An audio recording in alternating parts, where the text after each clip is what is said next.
All right, we are live. Welcome back, everybody, to another SPFBO or SPFBO live panel. I am back with two brand new authors to the channel. Welcome, Nicole and Kareem. I'm so glad to have you on.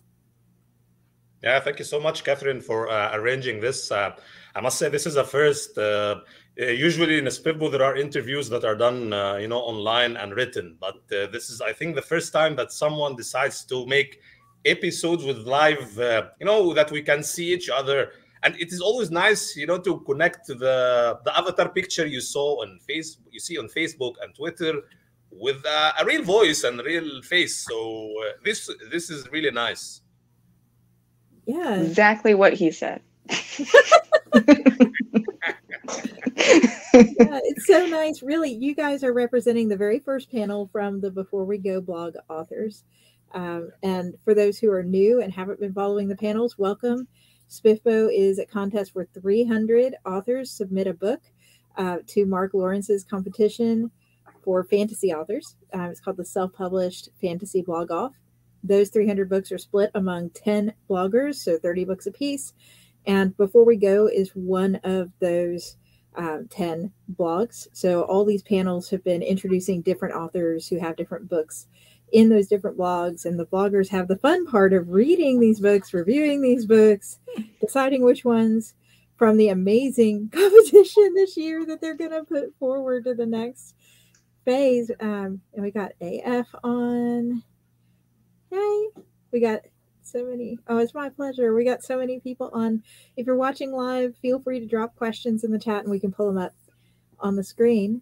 But this is my first time meeting both of you, Kareem and Nicole. So why don't you tell us a little bit about yourself, what book you entered into SPFBO this year, and what kind of fantasy it is? So, ladies first. Okay. As the name right there says, right there says. I'm left-handed, so I always go opposite of other people. So I'm Nicole Pierman, and I entered Danu's Curse, which is a historical Irish fantasy set in around the beginning of the Iron Age for Ireland. So it's about 503 BCE. And I currently have 3 jobs, so I'm trying to make it all work. But I think I'm doing pretty well. Wow, but when I'm not working, when I'm not working. Is writing, or is writing one of the 3 jobs? Writing is one of them. Okay. Yeah, but then I have a full-time job and then another part-time job. I might need to calm down, but it's fine. We'll figure it out as life goes. But when I'm not writing or doing those other jobs, I'm either reading or baking, hiking, or on my YouTube channel. Yes, and I've got the link to both Nicole and Kareem's socials in the description box and their books. So as we're going forward talking about it, if you want to give Nicole's YouTube a follow, just go down there and click in the description box. Now, if you're on Twitter, you're going to have to jump over to YouTube to get that, but I can't help how the technology works. So Kareem, tell us a little bit about yourself and the book you've entered in SPFBO this year.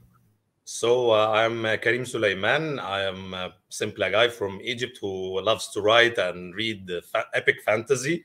When I don't write or read, I work as a sales and marketing manager in the pharmaceutical industry, which is something totally different from this nightlife that I have. So I'm like double lives in a businessman in the morning and an author at night. When I'm not doing all of this, I just watch movies, and because I used to play football in the past, but with age, the body does not respond as you want. So I find that relaxing on the sofa much easier and much fun. So why not? So yeah, now you make your characters do the exercising. Yeah. All my dreams. I'm achieving all my dreams with my characters. They do the fighting and the running and all of this.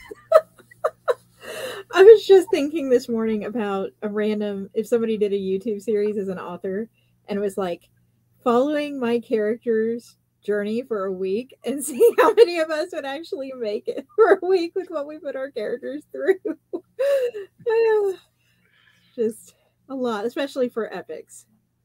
Like, here you go, you've never traveled before. You're going to travel 3,000 miles on foot. There is a lot of traveling in my stories. I think my characters hate me for this, and sometimes many times they lose their horses. I don't know why I do this to them, but c'est la vie.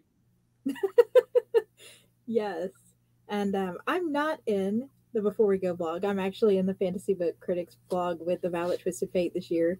But you've got a lot of great books in the blog with you. Is this your first year for both of you doing SPFBO? Especially with the recent switch that happened the last night before the competition. As our group needed to be tougher, so they brought us another finalist from a previous year. So good times. I didn't know that.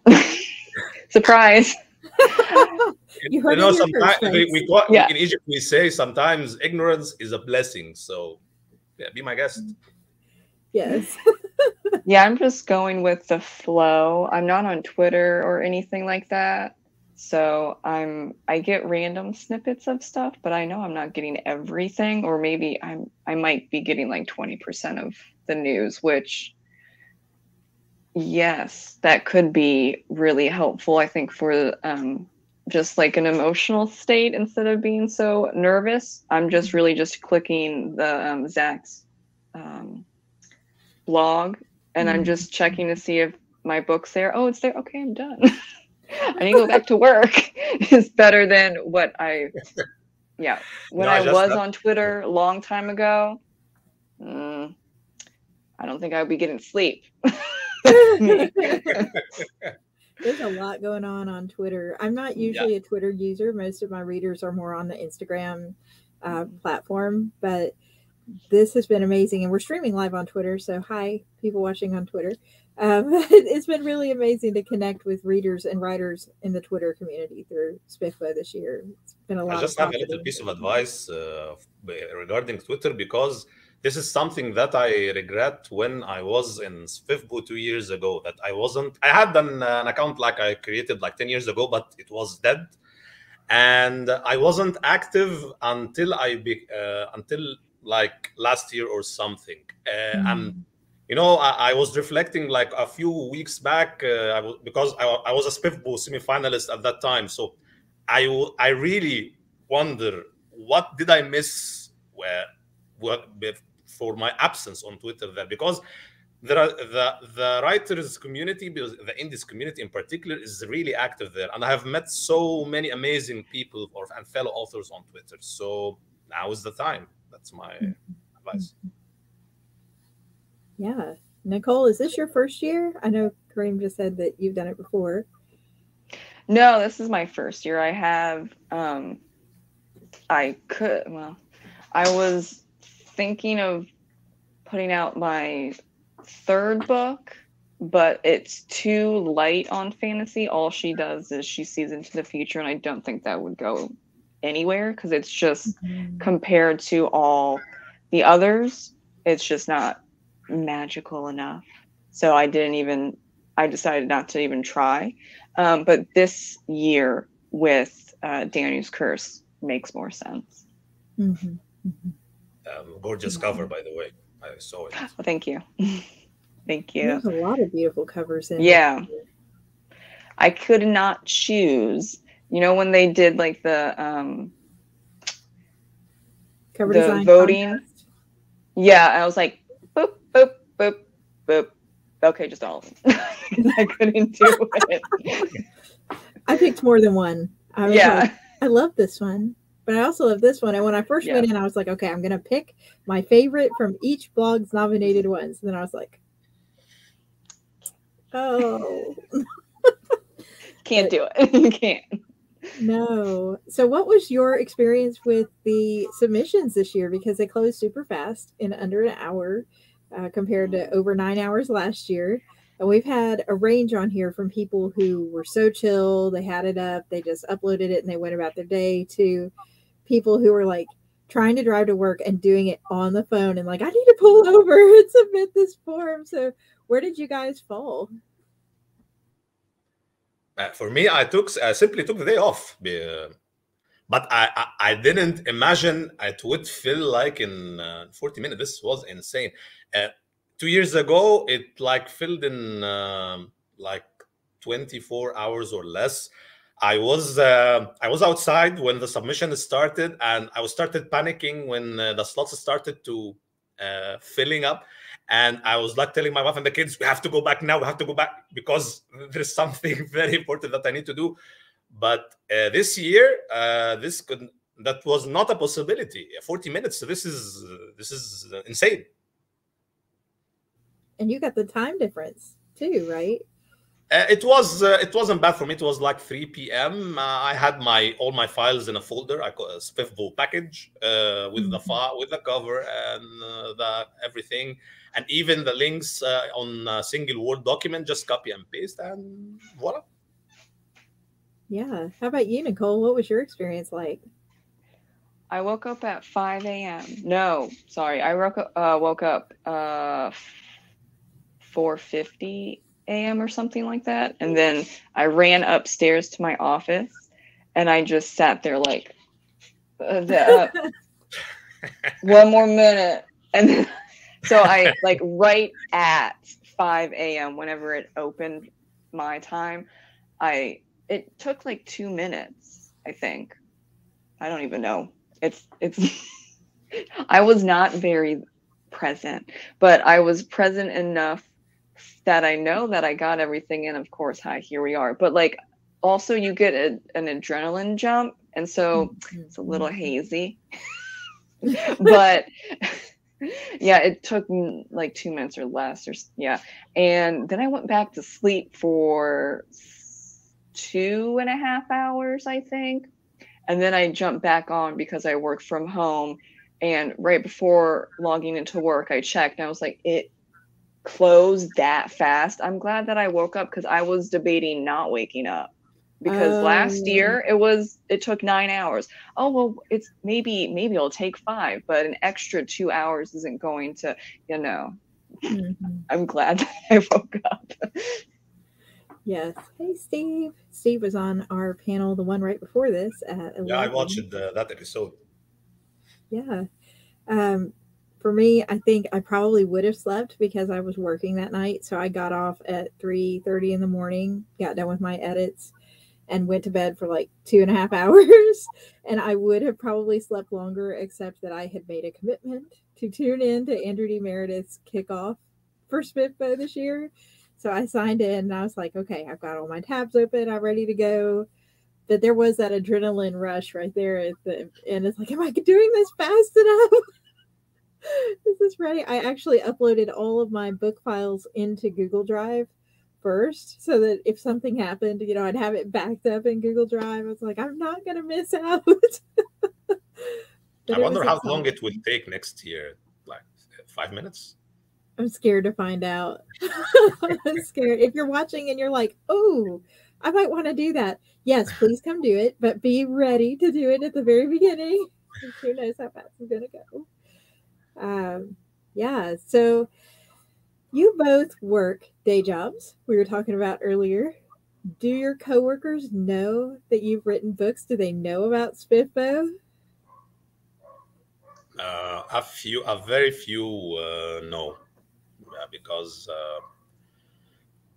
it's a little bit complicated, because I'm supposed to be a senior manager, and I prefer to keep my second life for myself. Completely understand that. How about you, Nicole? 2 of my fellow retail peeps at my second job know. No one in my full-time job knows. And I don't really talk about it too much other than to those 2 people because they're actually interested to hear about it. I think a lot of people, from all the experiences that I've had with other jobs, they are interested for a little bit, but then they get a little deer in the headlights when you talk about a little more in-depth stuff. Mm-hmm. And then they're like, cool. Okay, and so here's my day. How's it been so far? Okay, I'm going to tell you everything. And you're like, that just went way, okay, that's a little awkward now. So I'm not going to do that again. But they asked, and then they do, like, I think it's probably like a courtesy few questions after, but I don't, unless they're readers, which they're not, but like the two that I talk to are readers. So I think it's also about, do they read? Do they not read? You can kind of get a little more conversation or just openness to learning about writing and how you go about that if they're readers. So that's what I learned from, you know, past employers not really caring after a little bit. Yeah. But you find the people that do, and it's totally good. So now you're both part of the SPFBO community, which has turned out to be the biggest prize of doing this entire thing, I think. It's been like, wow, here's my found family when it comes to writing. It's really incredible. I don't know. I've heard people say you're doing this for the community. And they've said that several times before I had signed up.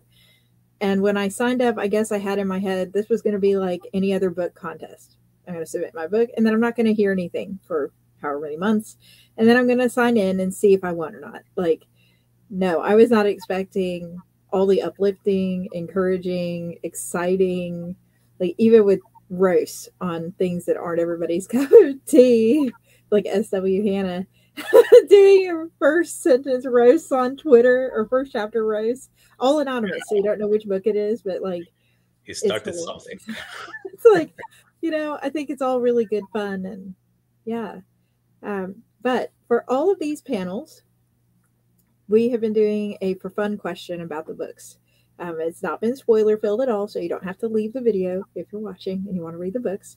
You can grab the books in the description box, but you don't have to worry about being spoiled.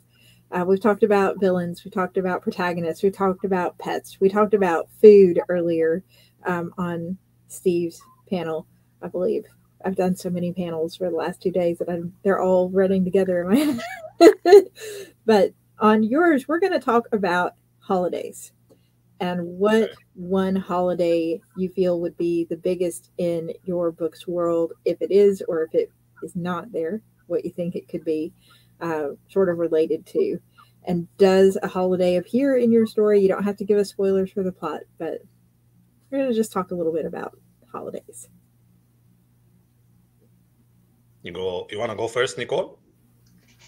Sure. So there is one pretty big holiday. It's Beltane in like the summerish months.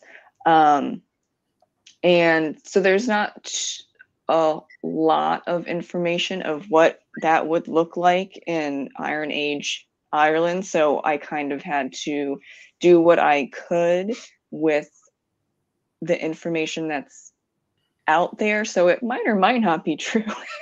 We just don't have like that 1,000+ years of information because the Celts, even in Ireland, didn't write stuff down. So, but it's very much about welcoming in the harvest, or really all about the harvest in cows and bulls specifically, because cows and bulls are very prominent in Celtic culture as for many reasons. And there was also a lot of activities that happened during Beltane that's not really related to harvesting and cows, so I guess you could kind of connect them. No, I don't think you could, but some people have tried. I mean, you know, I'm not going to spoil that because that might not be safe for work, but that's what's happening in so I don't know, like let's say 10 chapters in, so pretty early on. Nice. And is it based off like our real world Beltane? as much as we can figure out, it depends on which neo-pagan or Wiccan you're talking to, or like the historians or and archaeologists. There are some that don't do the stuff that I write about, and then there are some that they would argue it's not there, so why'd you put it in the book? We just don't 100% know what was there during the. I think we might have lost you, Nicole. Yeah, she's frozen. Okay, I'm going to take Nicole off and see if I can bring her back on in a second. Kareem, do you want to share sort of about the holiday in your world? In my world, because it's fairly grim or dark a little bit. Holidays and festivals are not they're not that big on festivals, but there is one which is basically based on the unity of the struggling kingdoms, which is a little bit strange because for someone who is from a country that have the the most and the longest holidays of all the countries. This is not an accurate data. Maybe we can check this. But we have like a history of the 7,000 years. A lot has happened. Our ancestors have done a lot. So there is a lot to celebrate. And we have vacations that are related to our ancient Egyptian culture. There is our Islamic culture. We even celebrate the vacations related to the Coptic culture. So we have a lot of vacations. And that said, I didn't give my characters or my real worlds that so many vacations. They have a lot to fight for, And you have to fight for your vacation. Yeah, you have to earn your vacation. Yeah. Yes. The celebrations expanding beyond the stated reasons that establish the holiday. I love celebrations in books, especially the epics, because I feel like it just gives characters something that they are looking forward to in their regular life. And then you're seeing how their story tints the lens of that celebration. And you're just like, is it the same? Is it more important? Just love it. Oh, Nicole, I think, is back. Yay, Nicole! Yay. Wi-Fi just decided to go, no, work today. I'm like, no, we're working today. So, it could have just have been working fine for like 10 weeks, but this particular moment, yeah. What are you going to do? I don't even know. How technology is, right? Yeah. So, and that was perfect timing because Kareem just finished talking about his world. So what we're going to do now is talk a little bit about what the next 5 months looks like, because a lot of us are going to be lurking, or as we termed earlier in these panels, productive lurking, where we are lurking some, and we are also editing and or writing and or publishing. Some of us are deciding we're not going to look at anything at all related to SPFBO until the next phase is announced, because some of these blogs are going to be releasing their reviews already. Like somebody, I think it was Esme, who announced one of her Keep books a couple days ago or yesterday here on YouTube. But and then others are going to save everything, and you won't find out what they thought about any of them until the day that it's due, is what I've been told. So I don't know if you guys know anything about the blogs you've been assigned to with Before We Go. But what does the next 5 months look like for you guys, writing-wise? There is pressing, the refresh button every 1 minute. This is a ritual. This is a SPFBO ritual. That's a level of commitment right there. Kareem, have you thought of starting like a YouTube weekly recap of SPFBO news for everybody? Like, I'm going to keep a running list and then come on and go, this is SPFBO week news today. In the beginning, I was just following because I want to hear any news about my book. But whenever I found any news related to other blogs, I just take a screenshot. Hey there, Esme said she is going to review your book, so stay tuned. And See, It's Nicole, it's Corinne fun. can It's just fun. tag It's you. fun. It's fun, really. And my year that I was with the Fun Fight Addict, they were playing it different than the other blogs. They just wait and announce like a batch of cuts, like 10 out of the 30. So I waited like a month and we found the cut post. I remember I was at work. I was on a field day. I left my co-workers and I was just scrolling my phone that, and you know, the relief that my cover wasn't there. Yeah, okay, survived. And like another month, there was another batch of executions with 10 more books, and I was, come on, come on, come on. Okay, my cover is not there, so safe. And actually, where I knew that I was a semi-finalist like 1 week or two before the deadline, so I didn't enjoy it a lot. you know, I hoped I was. I hope that I knew earlier to celebrate for longer, but it was nice. I mean, actually, before we go, last year they started cutting like from the second day. It was even I wasn't part of the competition. I was horrified, and I was, I know I'm not questioning their judgment, but I was feeling for those authors because we have been anticipating, and you want to join, and then you find yourself being cut from the second day. It could be everybody. It is possible for everybody to be cut, but the second day could be a little bit harsh. That's why when Esme posted her survey on Twitter, cut Yeah. or you want the cut first or the safe, put her mercy, have mercy. Yeah. So we know that she has a cut list, and Esme, I think, said that she's actually reading her books. She's So, really fast. She's really yeah. fast. And Harry, what is good about I wasn't I was never with Esme's groups before, but what I like about the reviews, they are also always insightful and they are very deep. And she used to score every book she reads. She knows how to find something positive for every read she takes on. So she's really nice. Yeah.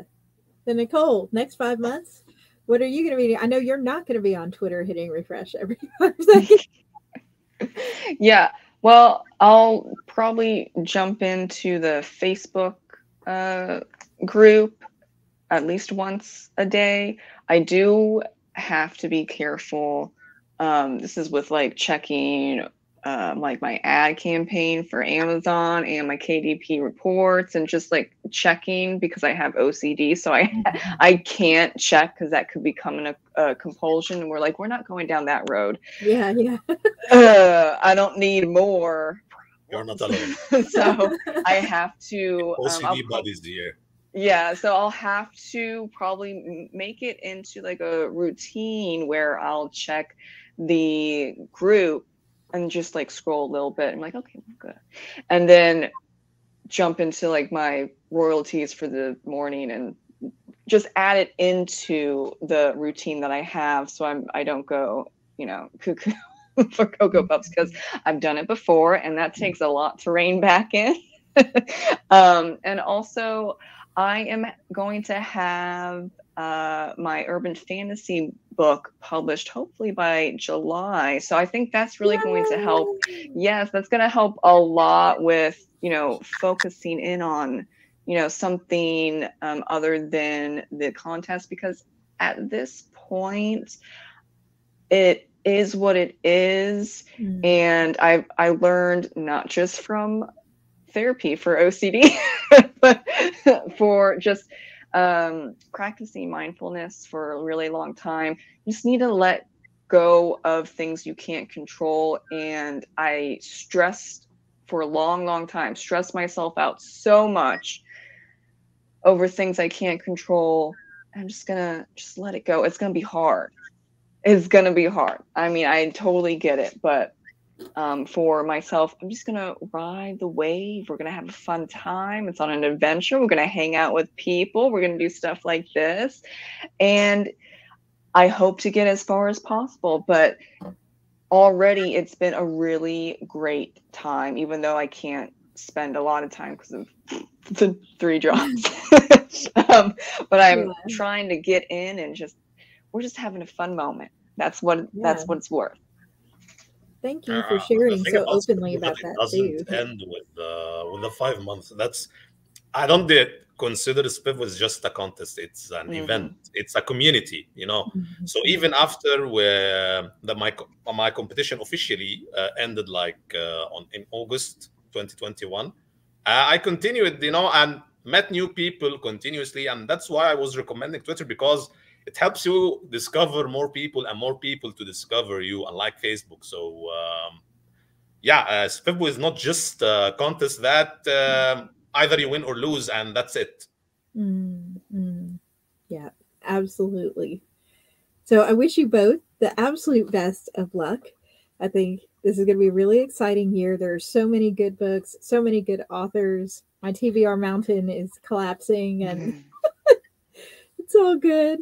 But seriously, best of luck going around this year. I'm so glad to have been able to chat with you and talk about your books. Yeah, we didn't show them, by the way. Hold them up if you got to. Yeah. That's Yay. I love the covers. Oh yeah, see, blue and blue. Yeah, blue's a great color. Yes, of course. If you want to grab their books, grab them. The description box has the links to them.